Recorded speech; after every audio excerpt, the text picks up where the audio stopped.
Are you stuck on the loading screen in Silent Hill F, where the game just freezes and refuses to move forward? Don't worry. In this guide, I'll walk you through proven fixes, step by step, so you can get back into the game without wasting time. First, make sure your PC actually meets the minimum system requirements for Silent Hill F. Open your browser, search for Silent Hill F Steam system requirements, and compare them with your specs. You can quickly check your PC specs by right-clicking on the Start button, selecting System, and reviewing your processor, RAM, and GPU. Next, try running the game as administrator.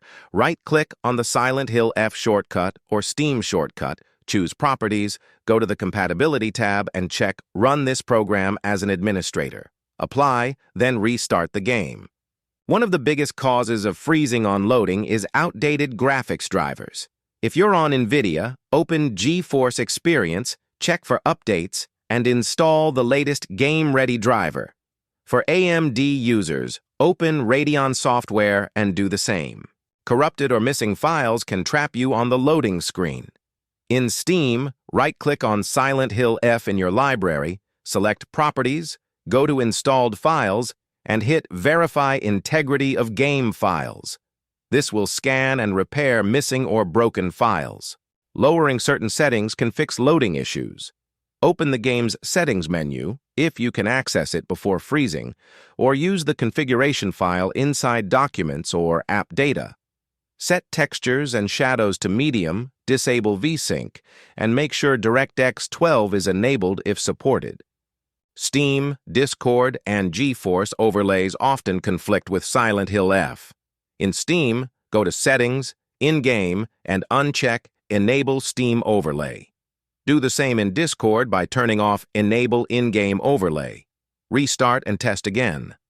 If you're running low on RAM, Windows can freeze during heavy loads. Open Windows Search, type Advanced System Settings, go to Performance, Settings, Advanced, then click Virtual Memory. Set a custom size, initial size equal to your RAM, maximum size double your RAM. Apply and restart. Missing runtime libraries can also cause freezing. Download the latest DirectX end-user runtime and Visual C++ redistributables from Microsoft's website. Install them, reboot, and try again. If nothing works, try a clean boot. Press Windows +R, type memsconfig, go to Services. Check Hide All Microsoft Services, then click Disable All. Go to Startup, Task Manager. Disable all apps, restart your PC, and then launch Silent Hill F. If the game runs, one of your background apps is causing the issue. By following these steps, you should be able to fix Silent Hill F freezing on the loading screen. If you're still stuck, keep an eye on official patches, as Konami may release updates to fix these launch problems. Don't forget to like this video if it helped and subscribe for more quick fixes.